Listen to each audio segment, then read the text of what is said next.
വിവാഹം എന്നുള്ളത് ഒരു ചടങ്ങ് മാത്രമല്ല, അത് ദീപ്തമായ ഓർമ്മയാവണമെന്ന് ആഗ്രഹിക്കുന്നവർക്ക് വേണ്ടിയാണ് ഡെസ്റ്റിനേഷൻ വെഡ്ഡിങ്.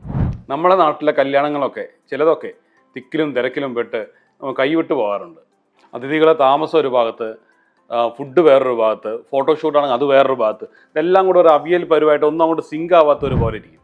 ഈ ഓട്ടപ്പാച്ചിലിനിടയ്ക്ക് എന്ത് സന്തോഷമാണോ നമ്മൾ യഥാർത്ഥത്തിൽ ആസ്വദിക്കേണ്ടത്, ആ സന്തോഷം നമുക്ക് ആസ്വദിക്കാൻ പറ്റാണ്ട് പോകുന്നു. അതേസമയം സന്തോഷവും സൗകര്യവും സമാധാനവും ഒരുമിച്ച് കിട്ടുന്നതാണ് destination wedding. Destination wedding enjoy ചെയ്യണമെന്നുണ്ടെങ്കിൽ ഞാൻ ഈ പറയുന്ന കുറച്ച് കാര്യങ്ങളൊന്ന് ശ്രദ്ധിച്ചേക്കണം. എല്ലാം ഒരു സ്ഥലത്തായിരിക്കണം, വൺ സ്റ്റോപ്പ് സൊല്യൂഷൻ ആയിരിക്കണം. അതിലുള്ള താമസം, ഫുഡ്, ഫോട്ടോഷൂട്ട് എല്ലാം ഒരിടത്ത് തന്നെ ആയിരിക്കണം. എന്നാൽ മാത്രമേ നമുക്കത് ആസ്വദിക്കാനായിട്ട് സാധിക്കൂ. വിവാഹത്തിന് ചടങ്ങുകളെല്ലാം ഔട്ട്ഡോർ ചെയ്യുന്നതാണ് ഏറ്റവും നല്ലത്. അപ്പോൾ നമുക്ക് പ്രകൃതിയോട് ഇണങ്ങി ചടങ്ങുകൾ ചെയ്യാൻ സാധിക്കും. അതുകൊണ്ട് തന്നെ നല്ല വെയിലോ അല്ലെങ്കിൽ നല്ല മഴയോ ഇല്ലാത്ത സമയം തിരഞ്ഞെടുക്കണം.